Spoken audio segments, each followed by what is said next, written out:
pelajaran bahasa Indonesia di kelas 11. Langsung saja kita memasuki tema pertama dalam pelajaran bahasa Indonesia seperti yang sudah terlihat di layar, yaitu kita akan mempelajari tentang teks prosedur.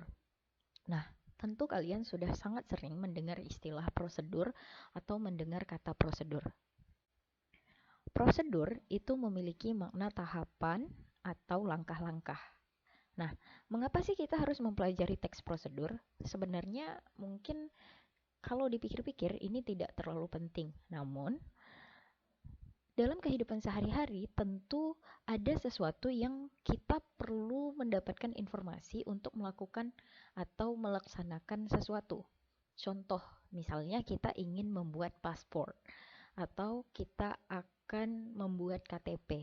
Kita tidak mungkin datang langsung saja ke kantor Disduk Capil terus KTP-nya jadi. Tentu ada tahapan-tahapan yang harus kita lalui agar tujuan kita untuk membuat KTP itu bisa tercapai.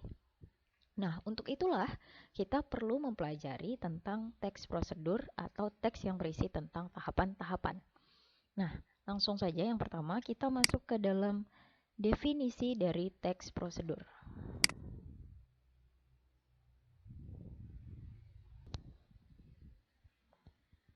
Nah, masuk ke definisi dari teks prosedur.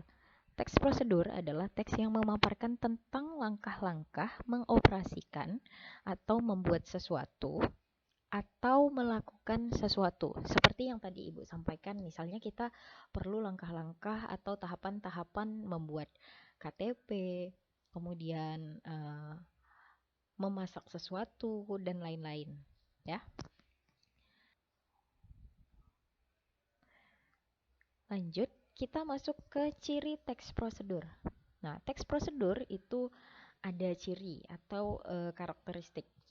Yang pertama, berisi langkah-langkah. Ya, sudah pasti karena ini merupakan teks yang berisi tahapan atau langkah-langkah untuk melaksanakan sesuatu atau membuat sesuatu. Kemudian yang kedua, disusun secara informatif. Informatif itu artinya adalah teks tersebut dapat dicerna dengan baik atau dapat dipahami dengan baik oleh orang-orang yang membaca teks tersebut, sehingga ketika orang membaca teks tersebut dia dapat mengikuti langkah tersebut dengan mudah. Kemudian dijelaskan secara mendetail. Nah, ini sebenarnya memiliki korelasi dengan disusun secara informatif ya. Jadi artinya mendetail berarti dijelaskan secara sistematis sampai langkah-langkah atau tujuan dari teks prosedur itu dapat tercapai. Kemudian yang berikutnya itu langkah-langkah yang dituliskan berkelanjutan dengan penjelasan. Ini sama, artinya setiap langkah yang disebutkan itu harus berisi penjelasan. Misalnya membawa fotokopi. Nah, misalnya kita mau membuat sebuah KTP, terus langkah-langkah yang dijabarkan adalah membawa fotokopi. Nah, fotokopi apa? Orang akan bertanya, fotokopi apa? Bisa aja fotokopi orang tua atau fotokopi kakak. Nah, makanya disebut harus langkah-langkah di dalamnya itu harus berisi dengan penjelasan. Kemudian, menggunakan syarat atau pilihan. Nah, yang perlu diingat, untuk poin yang ini, menggunakan syarat atau pilihan, ini khusus untuk teks prosedur kompleks. Nanti kita bahas apa itu teks prosedur kompleks. Yang poin ini itu berarti khusus untuk teks prosedur kompleks. Maksudnya menggunakan syarat dan pilihan ini adalah misalnya ketika kita ingin membuat paspor atau membuat KTP, pasti ada syarat atau pilihan yang harus kita penuhi. Contoh yang tadi Ibu sebutkan misalnya harus membawa kakak asli atau harus membawa fotokopi kartu orang tua. Nah, itu namanya syarat atau pilihan. Misalnya, ketika syarat itu tidak terpenuhi, maka ada pilihan lain yang harus kita lakukan agar kita dapat melanjutkan ke tahap berikutnya. Misalnya kita lupa bawa fotokopi kartu keluarga. Jadi, agar dapat ke tahapan selanjutnya, kita berarti misalnya diminta untuk membuat surat kuasa seperti itu. Ini contoh ya. Jadi itu yang dimaksud dengan syarat atau pilihan. Yang terakhir itu bersifat logis.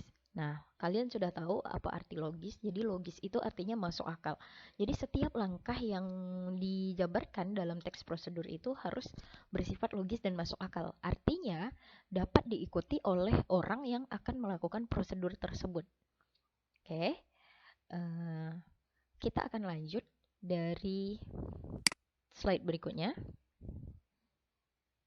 yaitu jenis teks prosedur. Nah, tadi sudah Ibu singgung sedikit tentang Ibu menyebutkan bahwa adanya teks prosedur kompleks. Nah, yang pertama sebenarnya dari jenis teks prosedur ini itu adalah teks prosedur sederhana.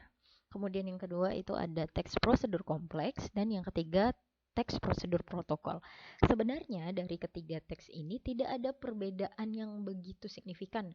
Artinya sebenarnya ketiga teks ini merupakan teks prosedur. Namun, kalau prosedur sederhana itu artinya langkah-langkah dalam teks itu bisa diacak begitu.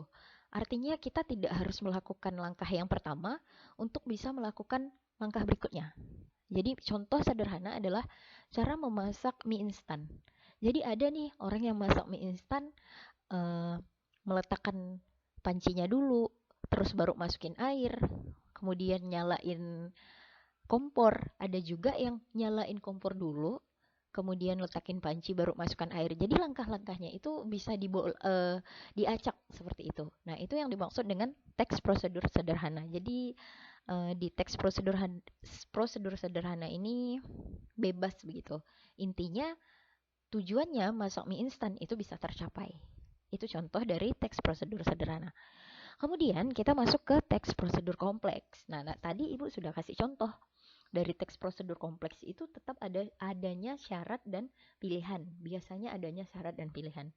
Yang dimaksud dengan teks prosedur kompleks itu adalah teks yang langkah-langkahnya itu wajib terurut. Kalau tidak terurut, itu tidak akan bisa mencapai tujuan akhirnya atau tidak bisa mencapai goalnya seperti itu.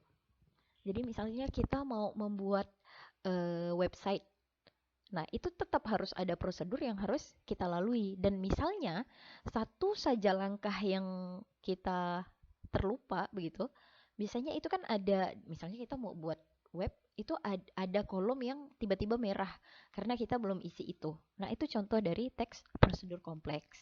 Atau misalkan mau buat KTP tapi kita lupa bawa KK, maka kadang-kadang kita harus melengkapi syarat atau melakukan pilihan.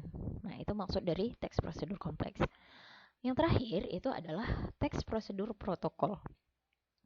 Nah, teks prosedur protokol ini itu sebenarnya sama seperti teks prosedur kompleks, ya, dia terurut, namun dia tidak terdapat syarat dan pilihan. Maksudnya dia lebih sederhana, tapi dia terurut, sistematis.